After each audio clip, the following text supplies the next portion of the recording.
الرجیم بسم اللہ الرحمن الرحیم۔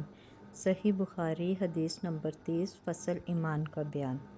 ہم سے بیان کیا عبد الرحمن بن مبارک نے کہا، ہم سے بیان کیا حماد بن زید نے کہا، ہم سے بیان کیا ایوب اور یونس نے، انہوں نے حسن سے، انہوں نے عنب بن قیس سے کہا کہ میں نے اس شخص علی رضی اللہ عنہ کی مدد کرنے کو چلا، راستے میں مجھ کو ابو بکرہ ملے، پوچھا کہاں جاتے ہو؟ میں نے کہا اس شخص علی رضی اللہ کی مدد کرنے کو جاتا ہوں۔ ابو بکرہ نے کہا اپنے گھر کو لوٹ جاؤ، میں نے نبی کریم صلی اللہ علیہ وآلہ وسلم سے سنا ہے، آپ صلی اللہ علیہ وآلہ وسلم فرماتے تھے جب دو مسلمان اپنی اپنی تلواریں لے کے بھڑ جائیں تو قاتل اور مقتول دونوں دوزخی ہیں۔